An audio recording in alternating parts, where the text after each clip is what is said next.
C'est-à-dire, selon ma religion, je t'explique maintenant, selon ma religion, les différents types de morts. D'abord, quelqu'un qui n'a pas accepté Dieu est mort déjà. Il est mort à l'intérieur de lui-même. C'est un pécheur, il est mort. Et puis, la deuxième mort, c'est la mort qui est manifestée après le salut de Jésus-Christ. Quelqu'un qui va, par exemple, dans le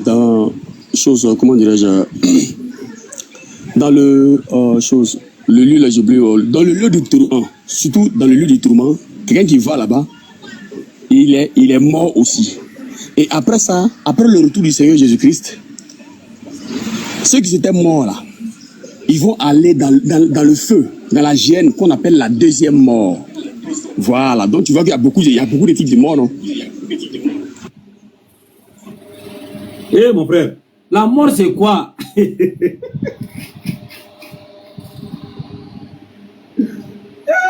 Chrétien. Vous êtes des dribbleurs professionnels.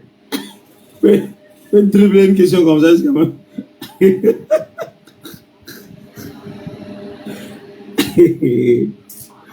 Les questions bibliques là, vous pensez qu'on doit répondre ça comme ça? C'est pas comme ça, on parle de la Bible quand même. Thibou. Hébreu 9, le verset 27. Tu as la Bible là-bas? Hébreu 9, le verset 27. De quoi? Hébreu chapitre 9, le verset 27. Oui, tu dis quoi? Tu peux lire là-bas? Tu peux lire là-bas ou bien tu peux pas? On va lire ici. De lire quoi? Ok, Hébreu 9 chapitre. Hébreu chapitre 9. C'est pas Hébreu 9 chapitre encore. Hébreu 9 chapitre 27. Oui. Ah? Ok. Oui, Hébreu 9. Et comme comment Hébreu 9 chapitre? Aïe. Tu as dit, bon, verset 27, c'est ça, non? Verset 27. Oui, lui. Et comme il est réservé aux hommes de mourir une seule fois, après quoi vient le jugement. Ça veut dire quoi ça? Ah, ça veut dire que c'est sur cette terre-là. Si on meurt là, c'est le jugement, c'est fini. On dit qu'il a été réservé aux hommes de mourir une seule fois. Cette mort qui a été réservée une seule fois aux hommes là, c'est quelle mort ça? Oui. La mort physique. Cette mort physique là, c'est quoi? C'est la mort physique, c'est arrêt vital des fonctions là. La mort physique. Non, c'est pas ça. La mort physique en tant que religieux est définie par quoi? Ne me parle pas de définition de français. Il vient, il y a pas quelqu'un rapidement, il vient.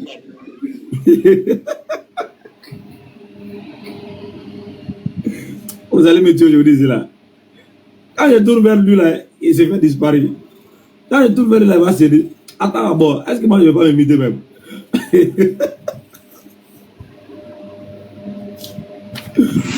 Ok, allô? Ok. Oui. Dribbler. Le dribbler, tu es venu. Il est rentré encore. Tu m'attribues un nom.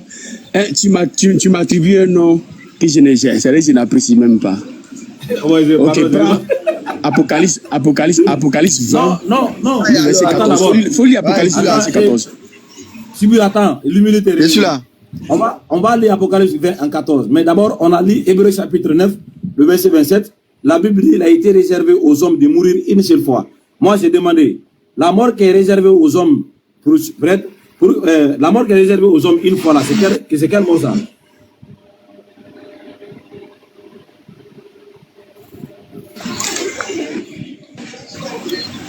Si vous attendez, ça, c'est là, il s'agit de la mort physique. Il s'agit de la mort physique. C'est quoi? C'est quoi cette mort physique? C'est quoi? Avant ça, il y a la mort, il y a la mort spirituelle. Mon frère, laisse ça. Je ne parle pas d'autre mot. On parle de ça, cette mort physique là. C'est quoi cette mort physique? C'est ce que mon frère a défini tout à l'heure avec le dictionnaire. C'est pas ça, frère, c'est pas ça. Si tu ne connais pas, dis je ne connais pas. C'est quoi la mort physique en tant que religieux? Ok, prends. Il faut lire le passage qui est donné. Il faut lire le passage qui est donné. Il faut lire, tu vas comprendre quelque chose. Mon frère, c'est quoi la mort physique? Apocalypse 20, verset 14. Mais je C'est te quoi dis, la il faut mort lire un physique? passage. Ça va Non, t'aider non, à comprendre réponds quelque chose. d'abord. C'est quoi la mort physique?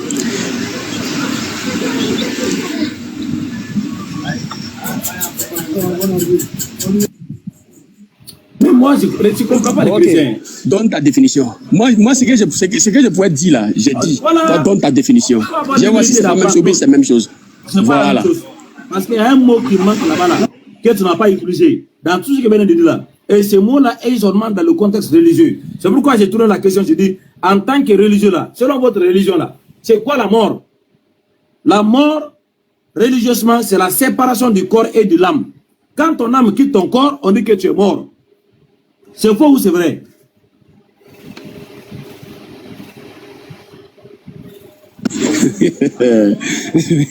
donc, quand ton âme quitte ton corps là, tu es toujours vivant. Ce qu'on a dit, ce qu'on a défini là, c'est faux. Hein. C'est que j'ai dit, c'est faux ou c'est vrai? Bon, d'accord. On va. Ce que tu dis là, c'est la même chose que nous on a dit là, c'est la même chose. Il n'y a pas de problème. Il n'y a pas de problème. Maintenant, quand l'âme quitte le corps de quelqu'un, on le déclare mort, non? Dis quoi? Effectivement. Très bien. Est-ce que cette mort-là, Jésus-Christ a pu subir cette mort?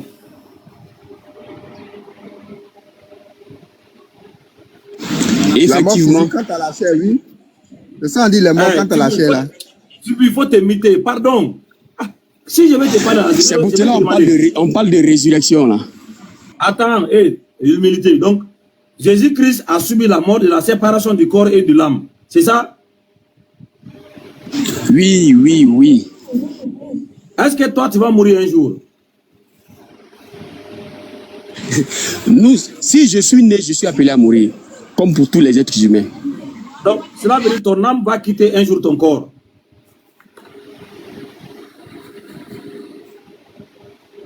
Mon frère, va droit au but, tu es trop élémentaire, à gauche, à droite, je ne sais pas ce que tu cherches. Oui, va droit au but, nous, on attend les bonnes choses. Il y a des gens qui veulent comprendre. Cela veut dire que ton âme va quitter un jour ton corps. Maintenant, le jour où ton âme quittera ton corps là, c'est par la volonté de qui? Ça peut être par ma volonté, ou soit par la volonté de Dieu.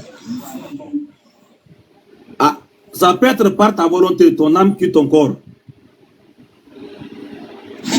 Si je prends du poison et que je meurs dessus, là, c'est par la volonté de Dieu ou bien c'est ma volonté? Si Dieu ne te permet pas de mourir, est-ce que le poison n'a pas été tué?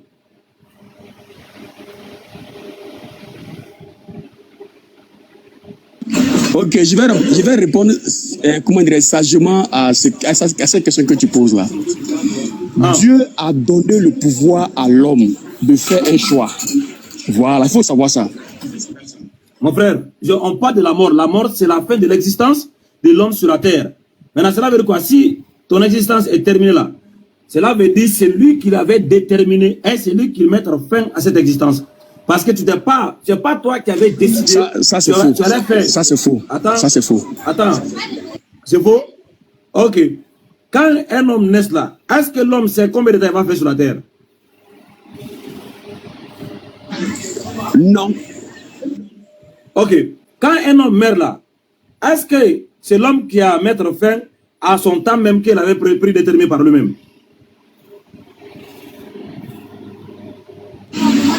C'est ce que je dis là. Il y a la mort involontaire. Ça veut dire l'homme lui-même n'a pas provoqué.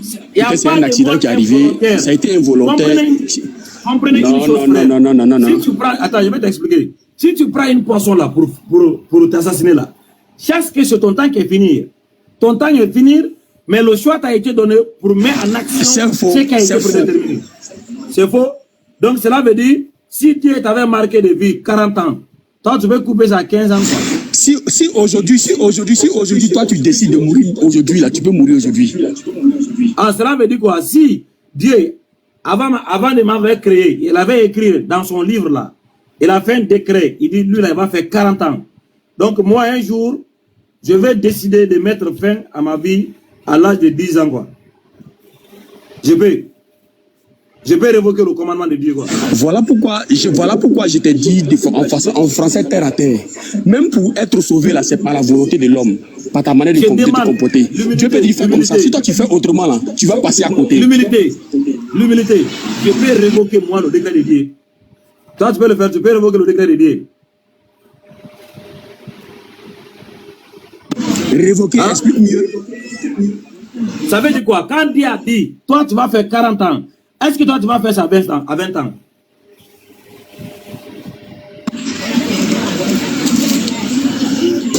Dieu nous a donné le pouvoir à nous tous ici. Est-ce que tu peux... Oui, je peux, c'est tout, on va avancer.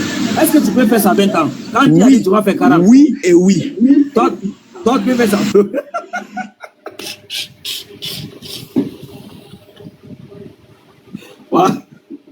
Voilà, deuxième Dieu. Quand tu gorges poulet là, c'est Dieu qui t'a dit de gorger poulet.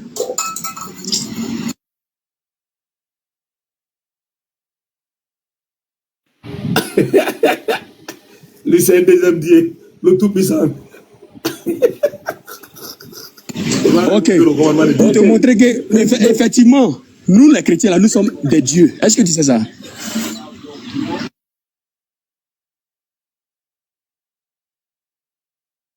C'est pas grave, c'est pas grave. Maintenant, Jésus-Christ là, qui avait enlevé son âme dans son corps? Là, tu me poses une question où je serais incapable de te le dire. Parce que les choses spirituelles là, c'est pas à la maîtrise de l'homme. Attends. Motion, s'il vous plaît. Motion, s'il vous plaît. Motion quoi? Voilà, motion. Voilà, vous avez posé une question bon, je peux dire qui est un peu complexe. Vous avez dit qui a mis l'âme de Jésus dans son corps. Non, qui a enlevé son âme? Parce qu'on a dit que, écoute, il faut comprendre la question. Lui, il a dit, on est d'accord que la mort, c'est la séparation du corps et de l'âme. Ça veut dire que quand l'âme est tirée du corps de l'être humain, le corps de l'être humain devient inactif. Parce que le moteur qu'elle a, qui avait soufflé à l'homme, pour le faire naître vivant. Maintenant, un jour viendra, Dieu va prendre cette âme. Et c'est qu'on a défini par la mort. Maintenant, vous avez dit que Jésus-Christ est mort, non? Maintenant, s'il est mort, j'avais dit, est-ce qu'il a subi la mort physique, qui est la séparation du corps et de l'âme? Vous avez dit oui. Maintenant, moi, je veux savoir, qui est celui qui avait tiré l'âme de Jésus-Christ dans son corps? C'est pourquoi je veux qu'on connaisse l'homme Jésus-Christ qui est différent de... C'est pourquoi je veux qu'on connaisse d'abord l'homme Jésus-Christ. La mort. Non, on parle de Jésus-Christ, non. Non, est-ce qu'il est mort? On va prendre un Corinthien à partir du verset 45. On va lire, on va voir. On ne parle pas un Corinthien ici. Attends, mon frère. Non, pardon, il faut prendre, on va voir. Non, on va prendre d'abord, on va prendre. On va voir les choses. À la suite de ça, je vais répondre à ta question. On va prendre, pardon. 1 Corinthiens 15, 45. Lis. 1 Corinthiens 15, 45. Oui, lis. Après, tu vas répondre à la question. Ok, 1 Corinthiens 15 à partir de 45. Oui. Vous pouvez lire, hein? On ne lit pas, c'est toi qui as envoyé le texte. Vous lire. Qui va lire? Ok, donc je vais lire. Comme il y a publicité là, je vais lire. 1 Corinthiens 15, 45. Ok.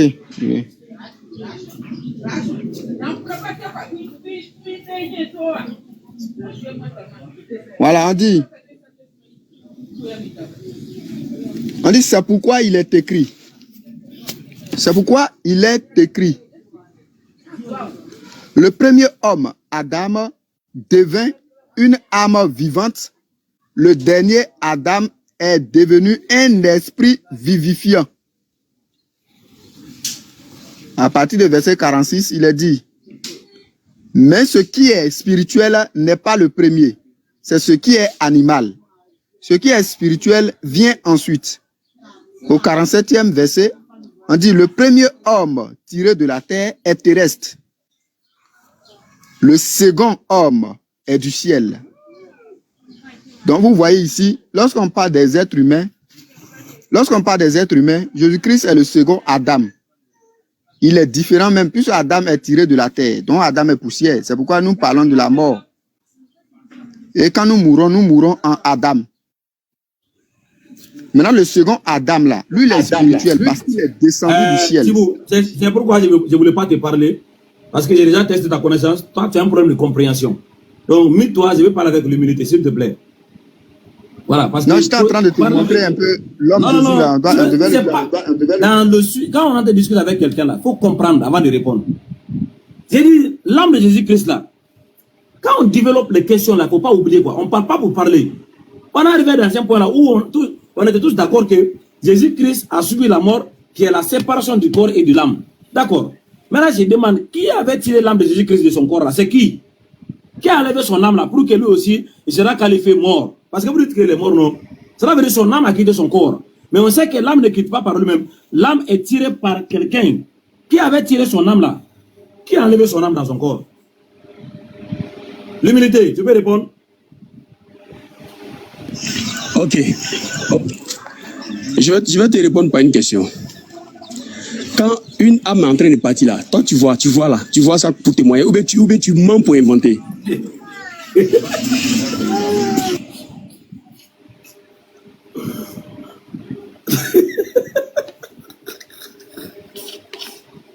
C'est un autre jour. Moi, je vois l'âme. Humilité. La mort, c'est la séparation du corps et de l'âme. Qui avait séparé l'âme de Jésus-Christ et son corps? C'est ce que je te demande là. Est-ce que toi, tu as déjà vu une âme? Et puis, c'est à moi que tu demandes. Si au moins la Bible m'a précisé certaines choses, moi je dis voilà, par rapport à ta réponse, si ma Bible m'a précisé certaines choses, j'allais te dire voilà. Il est écrit ici. Mais si la Bible est restée silencieuse dessus, moi-même je n'ai jamais vu une âme. Je te dis quoi? Tu veux que je dise quoi? Ou bien j'invente quelque chose pour te donner? Ça, je ne vais pas inventer. Je vais résumer pour toi. Entre Satan et Dieu là, qui prend les âmes des êtres humains? Les deux prennent les âmes des êtres humains.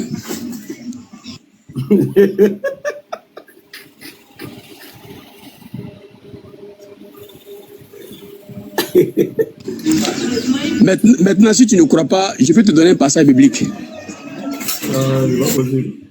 Non, si je comprends bien, Dieu prend les âmes, Satan aussi prend. Effectivement. Donc aujourd'hui là, quand toi tu meurs là, c'est Satan qui va provoquer ta mort.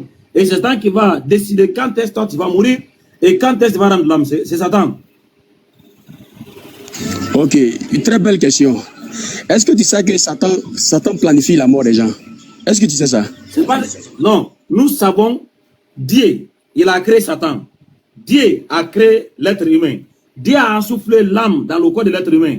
C'est Dieu qui détermine le temps que l'homme va faire sur la terre et c'est Dieu qui mettra fin à l'existence de l'homme.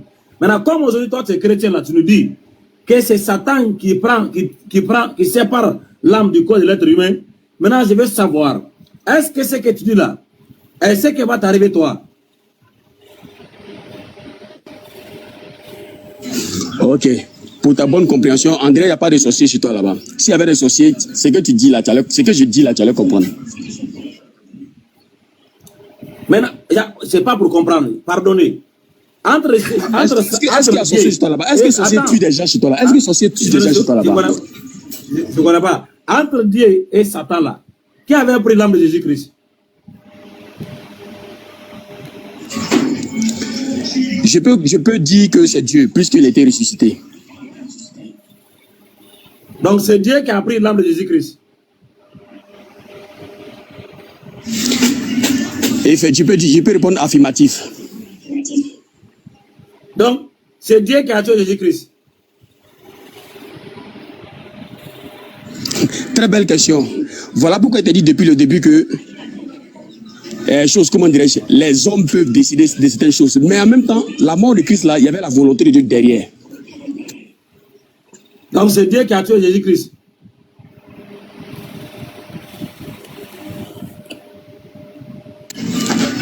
Il fallait que Jésus passe par ce chemin-là. C'était un accord entre lui et Dieu.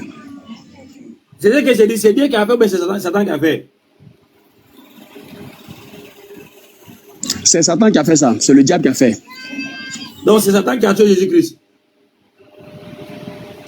Ok, si tu veux, on peut prendre un passage. Le passage dit comme ça que quand Jésus était en train de manger avec ses disciples, Jésus dit à Judas, il dit fais ton travail.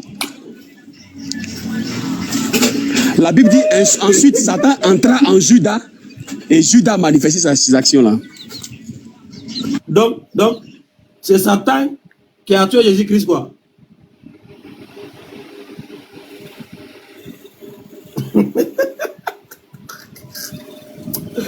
J'ai oublié de rester la vidéo là même. Parce que Satan a accompli la volonté de Dieu en faisant sa volonté, sa propre volonté. Non. Satan a accompli la volonté de Dieu en faisant sa propre volonté. C'est cela, c'est ce que vous devez comprendre. Mon frère, c'est pourquoi moi je dis que je ne vais pas te parler. Parce que toi, tu dis des choses que tu ne comprends pas, quoi. Et moi, je n'ai pas ce niveau-là. Voilà, quand on parle, on doit comprendre. Oui, Henri. Mais ça fait grave, c'est grave ce qu'il dit. Comment le désir, la volonté de Satan et la volonté de Dieu peuvent être ensemble. C'est grave, ça l'église, ça ou bien. Voilà, c'est cela. Si nous disons que tout est la volonté de Dieu, Satan agit souvent mal. Satan agit souvent mal. Pourquoi on l'accuse? Si tout est la volonté de Dieu, pourquoi quand Satan agit mal là, on dit que non, c'est Satan. On ne dit pas que c'est Dieu. Pourquoi? Mon frère, pardon, il faut lire Luc 22, verset 3. Il faut lire Luc 22, verset 3. Là, quand ils vont savoir que c'est écrit dans la Bible, là, ils vont commencer à nous comprendre. Luc 22, verset 3. Non, on connaît le verset. Non, mais c'est écrit. Et puis... L'humilité. Attends, j'ai dit, on connaît le verset. Satan entre en Judas et il allait s'entendre avec les principaux sacrificateurs par le moyen où il voulait libérer Jésus-Christ. On connaît le verset.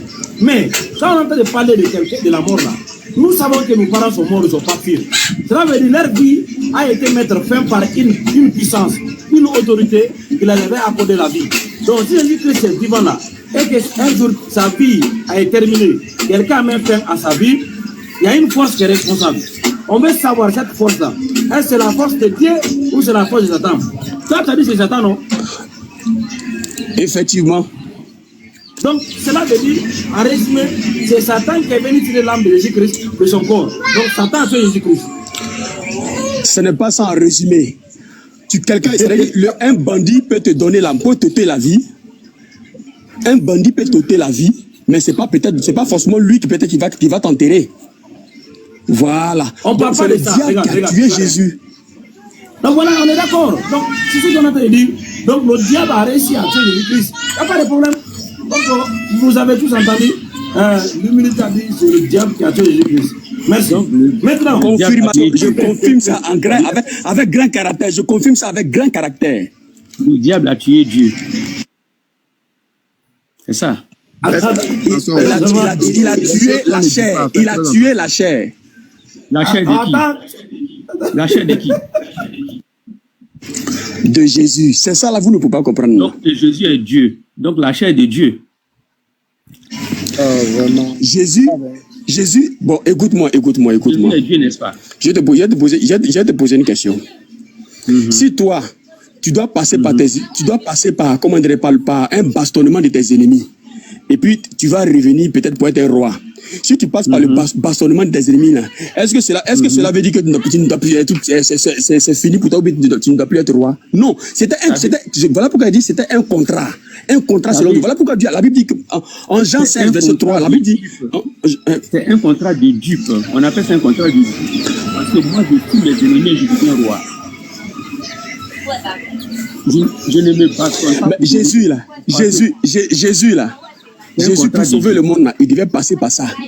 Non, il était obligé de manger comme nous. Il était un être humain comme nous. C'est ce côté être humain là qu'ils ont tué. Il n'est plus Dieu. Tu dis qu'il était obligé, non? Cette obligation fait qu'il n'est plus Dieu.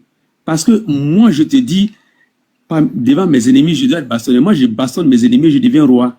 Là, en ce moment-là, je sais que je suis vrai roi. Mais s'il faut que mes ennemis me bastonnent d'abord pour que je devienne roi, ça veut donc dire que je ne vaux rien. Sinon, je bastonne mes ennemis et je deviens roi. Bon, d'accord, je vais te poser une question. Okay. D'après ton langage là, est-ce que d'abord, selon toi, c'est quoi Dieu? C'est quoi Dieu selon toi? Très bien. Alors, ce qu'il faut savoir, contrairement aux chrétiens, c'est que Dieu, l'expression Dieu est par excellence l'expression qui désigne le créateur de l'univers. Et par extension, on l'attribue à d'autres créatures.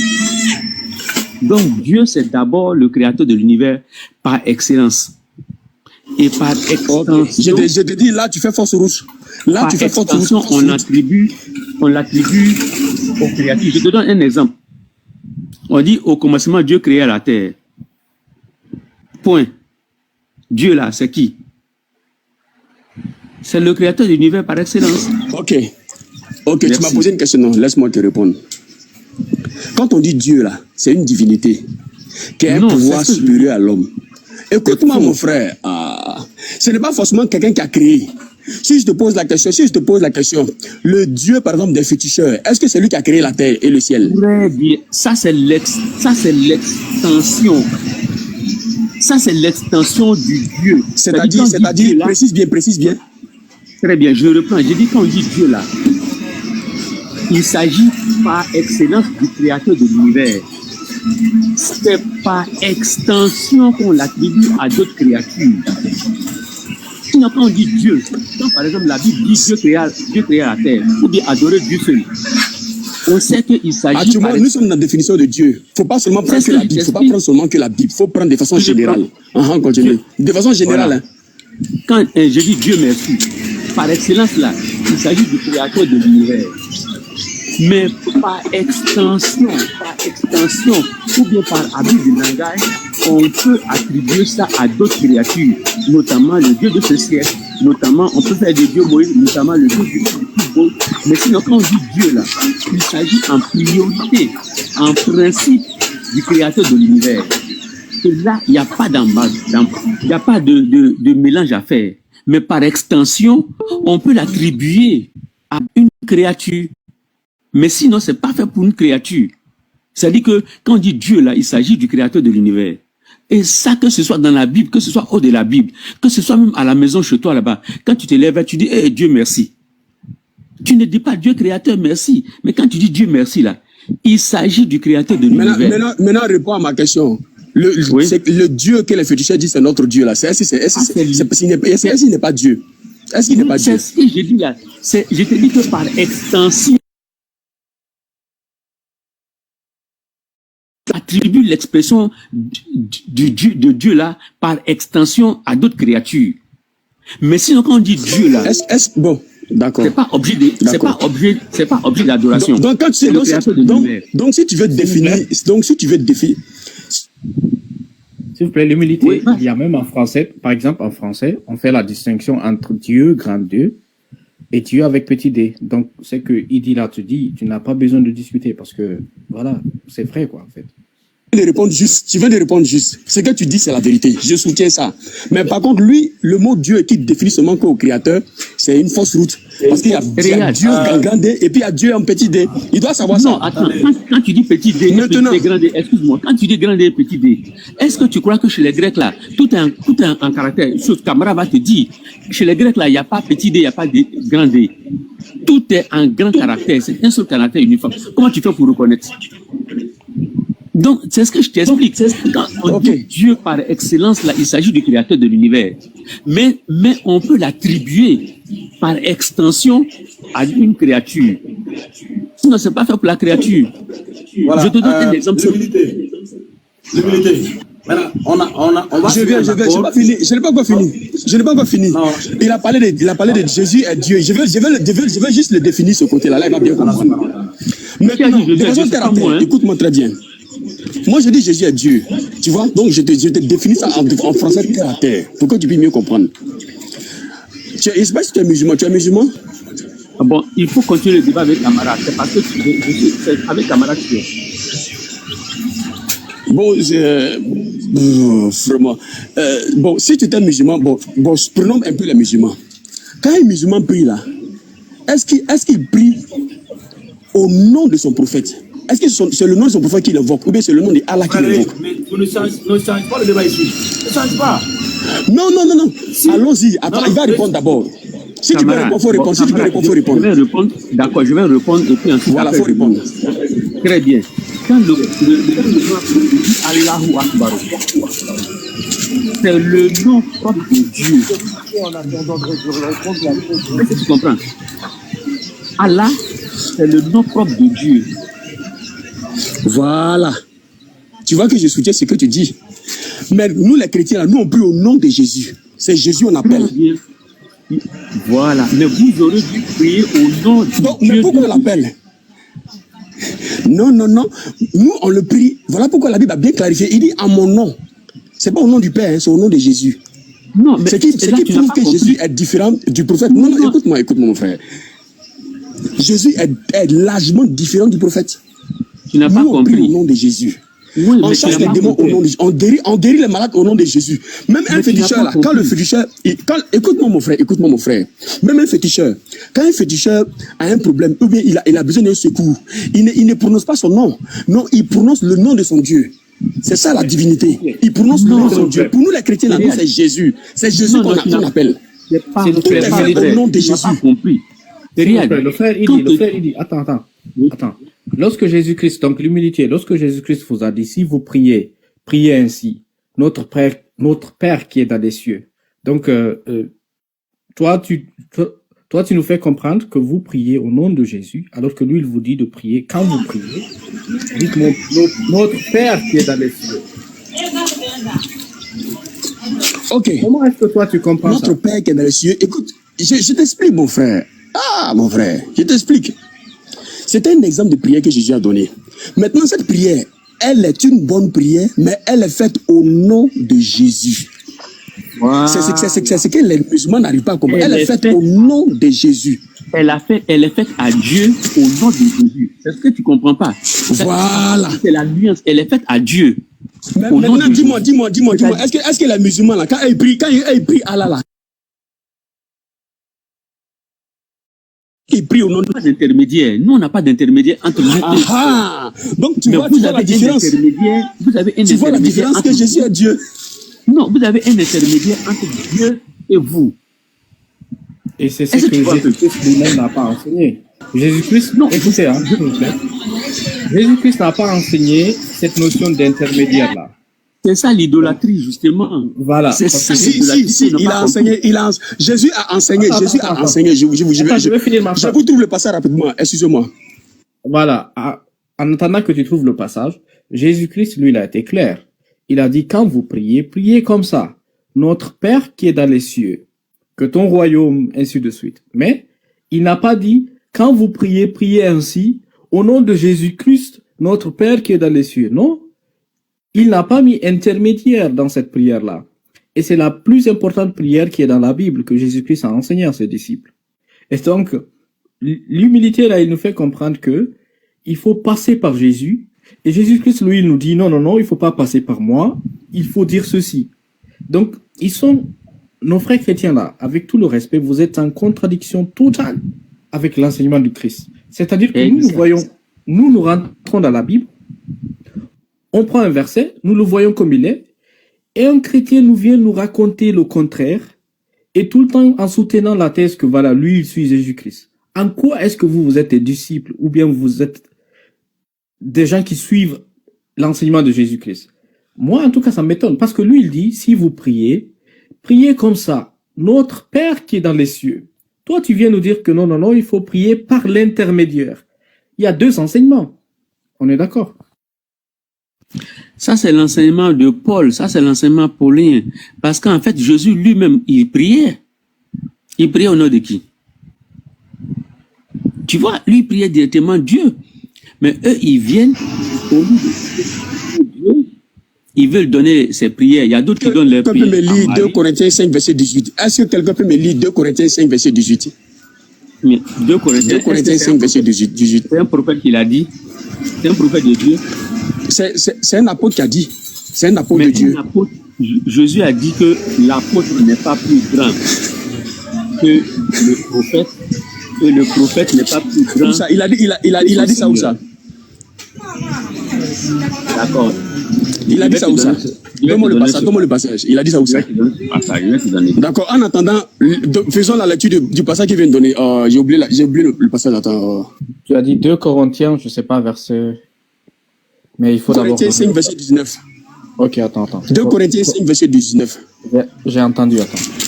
2 Corinthiens, chapitre 5, verset 19, c'est ça? Oui, allons-y.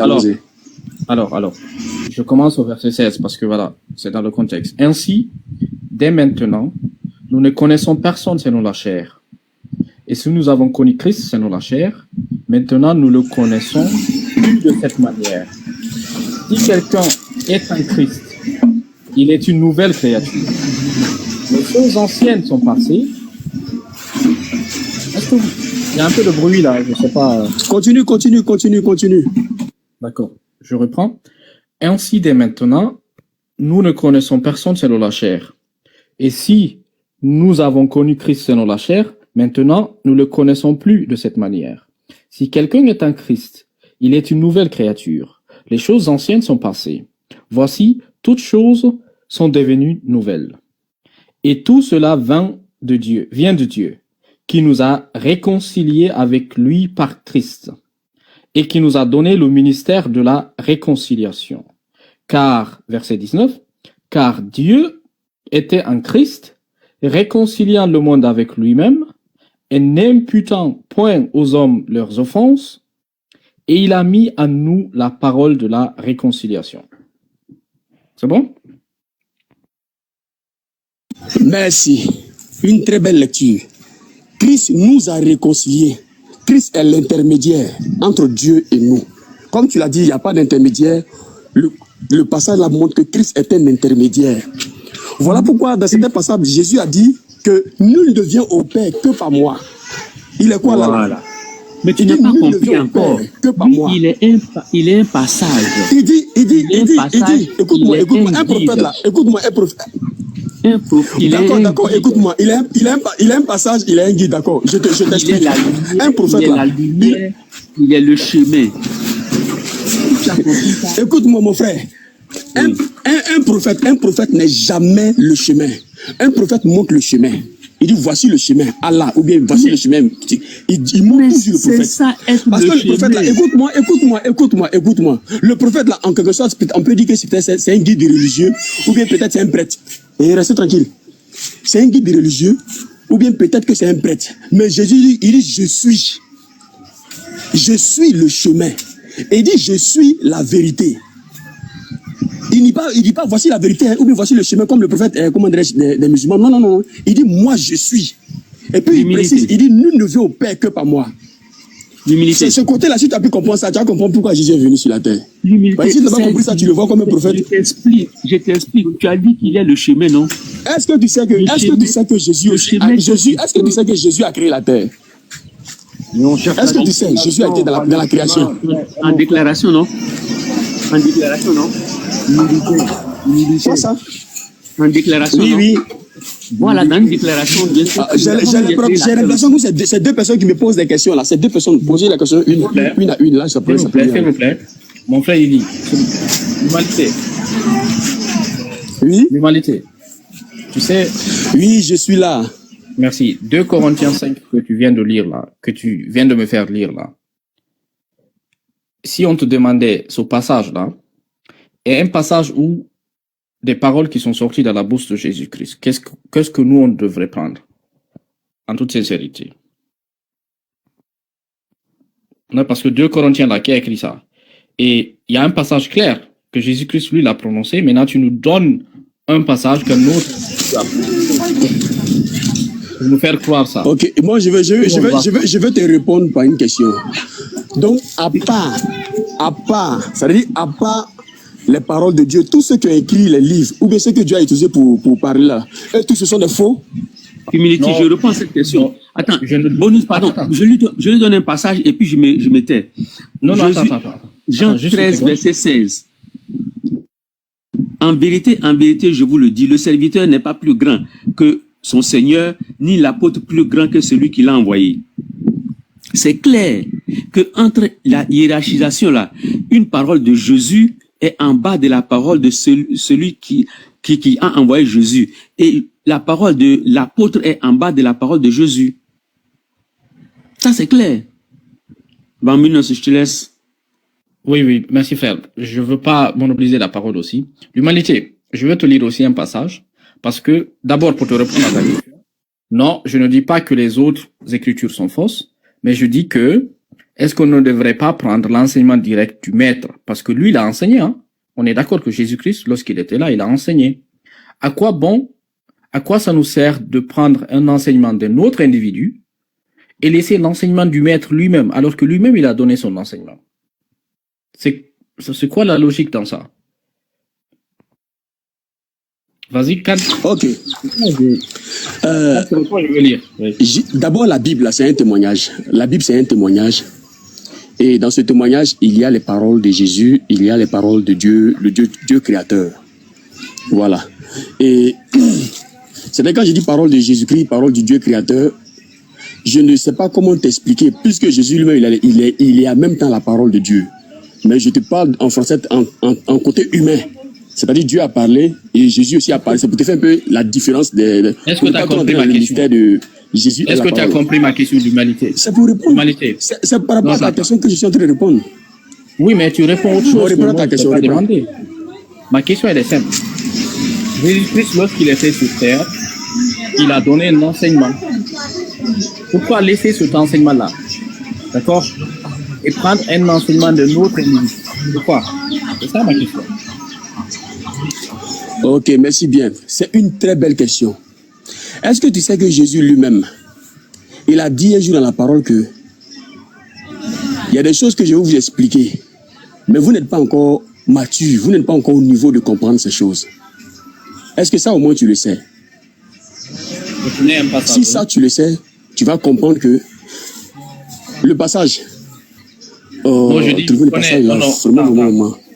L'humilité, il faut écouter. Ok, Dieu merci que tu connais le passage. Oui, oui. Dieu merci. Ça vraiment, ça m'aide un peu. Donc, Jésus lui-même, il dit clairement que tout ce qu'il enseigne, il ne peut pas tout enseigner. Maintenant, pour enseigner le reste, c'est-à-dire pour enseigner l'évangile, pour continuer de mieux préciser, voilà pourquoi Dieu utilise, comment dire, si je peux dire Jésus, quand je dis Jésus, je parle aussi de Dieu, parce que c'est cette divinité-là qui choisit les apôtres, les prophètes, ainsi de suite. Donc, Dieu choisit des apôtres pour continuer toujours à annoncer l'évangile. Et même, je viens te préciser, l'apôtre Paul, il a révélé ce mystère. Et l'apôtre Paul, Pierre, l'apôtre Pierre a révélé ce mystère. Même Paul, qui était nouveau, qui n'a pas vécu avec Jésus là, il y a des révélations que Paul a révélées que même Pierre n'arrivait pas à bien comprendre. Est-ce que tu sais ça? Mais c'était de Dieu. Parce que Pierre n'avait pas reçu cet enseignement. Il n'avait pas reçu cet enseignement-là de Jésus directement. Pierre n'avait pas reçu ça. Mais Paul, lui, Dieu l'avait donné cette révélation. L'humilité, attends. On va faire un petit dialogue, d'accord? Il faut pas trop parler. D'accord.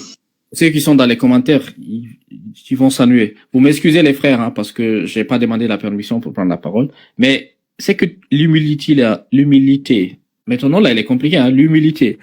C'est que l'humilité veut nous faire comprendre que, oui, vous avez dit que j'ai beaucoup de choses à vous dire, mais vous n'avez pas la capacité de le comprendre. Et donc, il nous fait comprendre que des gens viendront après Jésus-Christ qui vont donner un enseignement additionnel. D'accord, il n'y a pas de souci. Maintenant, est-ce que l'enseignement additionnel que les gens là vont donner peut contredire un enseignement que Jésus-Christ lui-même l'a donné? Je te repose la question autrement, parce que c'est ça. Merci bien. L'enseignement que ces personnes certifiées par Dieu vont donner ne contredit pas l'enseignement de Jésus. Mais, c'est là, il y a un problème. Le mais est que tout ce qu'ils vont dire est toujours contextuel. Quand je dis contextuel, c'est-à-dire ils peuvent expliquer Jésus sur un autre contexte, mais qui ne va pas dans le même contexte que Jésus a expliqué. Voilà pourquoi tu vas trouver que dans la Bible des apôtres, il a été dit clairement là-bas que Jésus est Dieu. On dit le Fils est Dieu, c'est lui le Dieu véritable. En 1 Jean 5, verset 20 à 21. Tu vois? Donc la parole de Dieu se complète. Mais il n'y a pas d'opposition. D'accord, je te donne un exemple. Tout est contextuel. Je te donne un exemple. Jésus-Christ, on est d'accord, lorsqu'il était là. Je te suis, je te suis. Oui, oui. Lorsqu'il était là, il a dit que la loi de Moïse, là, rien ne doit être omis de la loi, ni ajouté. Lorsque Paul, lui, l'a enseigné la circoncision, là, qu'est-ce que lui, il a enseigné de la circoncision? La circoncision, d'abord, c'est une alliance que Dieu avait faite à Abraham. Et cette alliance était censée être en toute éternité. C'est ce que l'Ancien Testament nous dit. Et Jésus-Christ, il est là, il nous dit, non, non, non, non, non, la loi ne sera pas omise. Rien ne sera omis de la loi. Pas un iota. Et Paul, il vient, comment lui, il peut être inspiré de Dieu, qui a fait une alliance avec Abraham, une alliance qui était censée être pour toute l'éternité, et comment Paul, lui, il peut omettre cette loi-là. Et il n'y a pas que ça. Il n'y a pas que la circoncision, il y a aussi les dietary laws, comment on appelle ça? En tout cas, les lois de consommation, là, ce qu'on consomme, ce qui est halal et tout ça.